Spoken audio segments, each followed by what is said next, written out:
Yes, let's see what it's going to be, and it is going to be the green-black Woo! Black on black, baby. against black-blue deck. Fantastic. So, got some great cards in here. I'm not sure what you guys talked about last time, but Sorlakan, one of my faves, hitting that tower, slamming, dunking that with her +4 damage when attacking a tower. You always want her to not have a creep in front of you, so a little unfortunate here for our friend Sunsfan.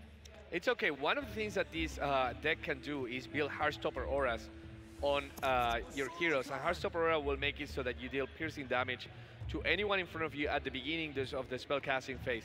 And when you get 2 of those together in front, for example, equipped on a Sorlakan, that means that if a creep comes in front of her, it will die immediately and will open those sweet, sweet 12 damage. Sweet, sweet 12 damage, baby.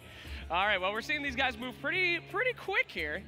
Our challenger has a lot of confidence so far, and yeah, we're just plowing through. Let's talk about the decks a little bit here. Kind of high-level cards here by our challenger. He only has one 4-mana card, so can't really do anything this time, Bruno. Yep. Well, but the thing is, there's so many things going on already in the game at the beginning of the game, right? You have the 3 creeps deployed, the 3 heroes deployed. It's really hard to, even if you don't do anything, you're still doing something by blocking your heroes, maybe taking a kill here or there, or putting some pressure into the tower. Look, he didn't have to do anything, and he did 2 damage to the tower with this unblocked creep. So that will mean that as the turns go by, his cards that were too expensive to play at the beginning, he will have a much better late game. And remember, this challenger deck has a lot of ramp cards like Selemene's Favor. Yep. So drawing one of those will enable him to get access to like Coup de Grace or Thunderhide Pack much earlier than he normally would. Oh, did you see that double arrow on the first lane? That was unfortunate. He had 2 pointing arrows that were moving that forward attack a different direction. They both went opposite of that PA. So Sorla will be hitting that tower for an incredible 20 damage. No, she won't. Or not. There's a pick-up in the lane, and again, there's a lot of cards that allow you to control the battlefield so easily, and Black has a lot of those. Yeah. So pick off, you guys, does 4 damage to anyone in any lane. In case you're confused as to where can I use spells, if you see those little arrows, it means it can go anywhere on any lane. So don't have to use it just in the one that you're at. So very powerful skill there, coming out at level 4 just in time to stop that Sorlakan. Yes. Now Sunsfan, again, using Battlefield Control, a spell that allows you to modify who a unit attack. So even though his Jumui was dying, he turned that Lycan to attack that creep instead. And not only keeps the Jumui alive, but also puts a lot of damage to the Lycan as well. Oh, baby. Bruno, we got a lot to talk about.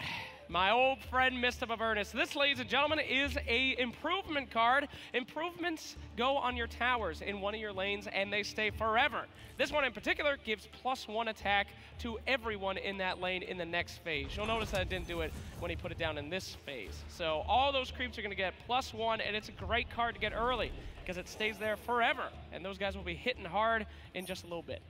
There are some cards that allow you to get rid of improvements. However, there's not too many around here in these decks. Yep. Apotheosis Blade is one of them that is on the, how'd you call it? What? What's the name of the card? Oh, just as you said it, Bruno. Exactly as I said it. Right? Apotheosis Blade. And it's, you know, relatively cheap. It's only the most expensive item in the entire game at 25 gold. But that's one way to do it, Bruno. That's one way to do it. Another way to do it would be with Pugna. Pugna.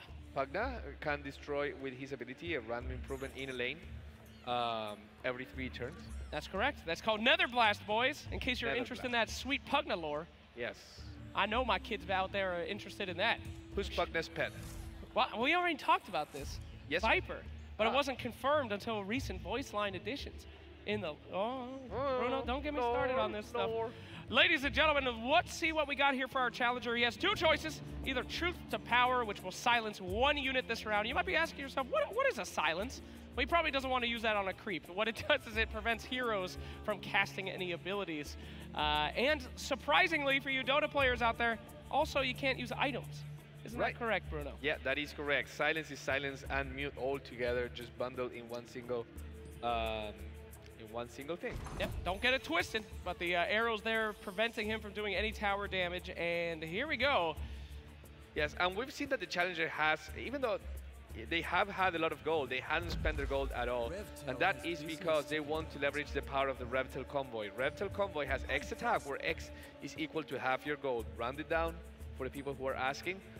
So one of the things that this deck wants to do is kill a lot of things, get a lot of gold, but not necessarily spend it, but rather create really powerful units that will mow down your tower. Oh, there we see the Mist of Avernus getting everybody strong in this lane, Bruno. Dealing some good damage already, and it doesn't look like the heroes, Chen or Debbie, are gonna die this time, meaning that they're just gonna keep on getting stronger. Now, this is important, Bruno. We've got Truth to Power available for our boy here. He's actually gonna pass. Maybe not the best move in the world there. He had initiative. He could have silenced that Zeus and prevented anyone from getting damaged, casting that spell and killing all those creeps. Yeah, Truth to Power, a very situational spell, particularly useful when there's only one hero on the other side of the lane. So really, really worth using it when you can. Also a little bit more expensive than some other cards for the value that he has, meaning that that was a perfect time to use it. Of course, while the card is not fantastic, the hero that it comes with is actually pretty good. Yep. 3/7 Rix is not interesting in from the stats line perspective, but the fact that he has a rapid deployment ability will allow him to, any turn that he dies, he will come back next turn. You can't get rid of that pesky Rix. Indeed. Now, you guys might have been saying there hasn't been too much happening this game so far. A couple creeps, couple heroes dying, but it's now time for mana level 6. And both black and blue decks start to get crazy around this period. It's an essential part, especially because cards like Coup de Grace, cards like Steam Cannon, these are cards that are going to be able to be used now, and we're going to see a lot of stuff happening. Now, in this situation, Coup de Grace instantly kills a hero. If he plays it now, he could save his PA and get some decent tower damage. Is that the way to go, Bruno? That looks like the way to go to me as well. I mean, you can go greedy and actually play Avernus, but yeah, Coup de Grace with the anime look just flash. I love that card. Oh, it looks beautiful. It is a dirty spell, and you should be ashamed if you use it, but it is a beautiful looking spell. So here on the reverse, what we've seen is because he casted that Coup de Grace, he gave out initiative, and now the Frostbite will come from Sunsfan towards our challenger, hitting that hero. And by killing the Lycan with the 2 damage that the Frostbite can apply, first of all, the disarm doesn't matter because he's now dead, but also he gets rid of the only hero in this lane, preventing our challenger from casting any spells. For example, Mist of Avernus or Truth to Power. Yep, very good. And don't forget, if you don't have a hero in your lane, you ain't casting anything. So now he's going to have no hero in that for the next phase. And Debbie's done! Oh no, the Heartstopper aura, Bruno. You weren't kidding when you talked about that one. Oh yeah, it just adds up and it gets crazy. And it's fantastically synergetic with Necrophos, because Necrophos has Sadis as his passive ability, which will give him +1 health after an enemy neighbor, and an enemy neighbor would be like any of the 3 units here, like the one in front or to the side, die. So every time Heartstopper Aura or anything kills everything, just Necrophos just gets stronger and stronger. And he starts with base 6 health, but it's not unusual to see Necrophos with like 15 or plus health. Oh yeah. Once they get there, how do you kill that? You gotta work real hard, Bruno. Yep. You gotta pray, and you gotta use a lot of blue spells to kill that Necrophos, which he doesn't have, so good luck to him. Anyway, Untusted Grunt coming out on this lane, of course, 4 damage onto that. He's kind of a weak creep, even though he's so ripped. He's got a really beautiful bod, but only 4 damage at 2 HP. Don't believe everything you see. And yeah, they're going to slam on that tower, and we'll see what happens next. Yeah, and TP Scroll is used on Chen. He wants to abandon this lane. He realizes, actually, there's no point for me being here. And that might actually tempt Sunsfan into overcommitting a little bit more and just play something else. So he actually chooses to play the Heartstopper Aura. He realizes, have to be careful and not overextend too much. He gets the Untested Grunt and the Heartstopper Aura, saves that Oglodi Vandal for those like magic, yeah, for damage, and most fantastically teleports away that Necrophos. Now you're saying, why did he take it away? He wanted to destroy this tower. Well, here's the thing, with 2 Heartstopper Aura and the ability to deploy him right now, he's a walking bomb. Yes, indeed.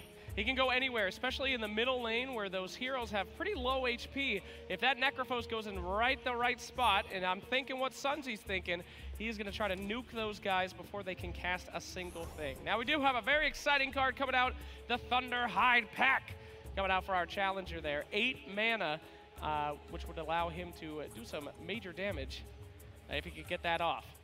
Yeah, and now look at this. Oh, fantastic. We will see the 4 damage applied, destroying the Rix and putting the Phantom Assassin at 2 health. Now, there is a coup de grace in the hand of... get that health up, yes.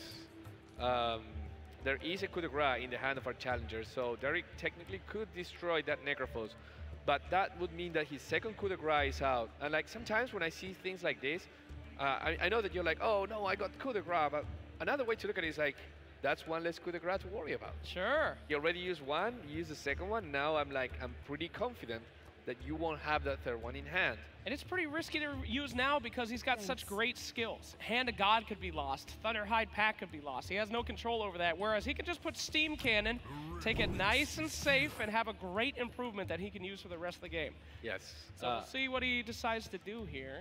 Using this Oglody Vandal kind of as a sacrificial lamb here by... he's going to die, but it still did the 4 damage to the tower and blocks the Phantom Assassin, not only putting 4 damage on her, but also preventing some of that damage on that tower. Remember, with only 30 health, you have to manage your health resource pretty well. Yep. I did not learn that lesson in my game. What can he do? Steam Cannon actually going to go in the second lane, an interesting choice. You can technically put that down and use it in the same turn. So typically like to have that in lane 1, but he's going to go ahead and let it be in lane 2. And we'll see just why very soon. Yes, and now again with the initiative going on Sunsfan's hand, he gets to do something before the opponent gets to use the Steam Cannon. So with that in mind, he manages to heal the Jamui. And now the Steam Cannon can kill the Crystal Maiden, but not the Jamui. Had he played the Steam Cannon on that first lane, he could have been able to use it before the health heal was available. So if he had won it, he would have been able to get rid of the Jamui. Yeah, tiny mistakes from everybody. Also, if Sunsfan just, you know, I don't know. I was going to say if he healed up that Crystal Maiden, he could have stopped her from dying to the Steam Cannon, which then would have saved him more damage on his tower. Boom shakalaka. How could I have predicted that? But instead, she's dead now, and that means that he is going to be able to do lethal in the middle lane. A little tough there. Yep. Lane 2? What's the correct terminology for us Dota players? I call it lane 1, lane 2, lane 3. Ah, I guess First that would lane, make more second sense. lane, third lane. Yeah, you know. Yeah, top, mid, bottom is confusing because unless you flip your monitor. Middle works though. Middle's always middle. Works, yeah. Okay, so I'm gonna call it first one middle, middle last. and 3. Yeah, one middle, first, middle, last. There, that's pretty good. All right, so there we go. We're going to see the Ancient exposed. For those of you who have never seen Artifact before, there are 2 ways to win a game. You can take 2 towers, or you can take 1 tower, which will expose the Ancient that has 80 HP, and then you can take that Ancient. But it looks like Sunsfan's plan is to take 2 towers, as lane 3 only has 6 HP, and lane 1 is looking a little low as well. Yes, and Apotheosis Blaze shows up in the shop for the Challenger. Unfortunately, he doesn't have enough gold raked up, only 23, so he ends up just buying the Potion of Knowledge, trying to dig into his deck, trying to find some answers, and he also understands that he needs to put a lot of pressure in that first lane. That last lane has been conceded, but with the Necrophos putting pressure and knowing that that PA is going to die, he needs to stop other things from happening, and yeah, that show right there will stop Sorlakan from hitting the tower, and now with the 2 Heartstopper Aura, Necrophos getting bigger and bigger once again, and all the heroes blocked. Yikes. I mean, if he puts down the Steam Cannon, Sunsfan, he can get rid of Debbie, smashing that tower and do some major damage. So we'll see if he wants to do that. He's actually going to just use his Keen Foam Musket. This is an item, Bruno. It does 2 attack, but it also has an active shooting anybody in your lane for 2 damage. So old Debbie, everybody rest your... Oh, wait a second, Bruno! Hand of God. The Hand of God! It prevents any damage from anybody in that lane for that turn. And heals them to full. Oh, Debbie will make it another day. Through your thoughts and prayers out there, the Hand of God was listening. Yes, so now if you are Sunsfan, you're thinking, well, the tower is not invulnerable, so I can still put some pressure with my Oglody Vandals. Now, Potion of Knowledge is drawn to, is used to draw 1 card, and now there's a possibility of another Oglody Vandal, there's a possibility of the Assault Ladders, that's another improvement that will make this do 6 damage instead of 2. And there's the Disciple of Nevermore, which probably would be a bad idea here, because even though it would give some attack to the things, everything is invulnerable on the other side, and it would also give them -2 armor, making them weaker and potentially dying. Yeah, the move here would be absolutely put Heartstopper on Necro, I would say, giving him ×3. That would insta-kill Debbie in the next round. Oh, there we go. There we go. The third Heartstopper Aura. That's going to be 6 piercing damage. Now, we haven't talked too much about piercing, of course, because nobody on this team has any armor. But piercing damage goes through armor, which would normally stop any kind of damage source, depending on how much armor you have.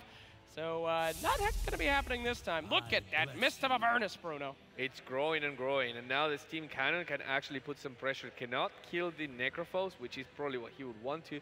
But he can kill the Zeus in lane 3. So by using that Steam Cannon, he can prevent Sunsfan from doing anything in that lane. Having said that, I'm not sure if you want to kill that Zeus, because killing that Zeus will allow him to redeploy him later. Yeah. I think you are, as a challenger, you're now content with that Zeus being there.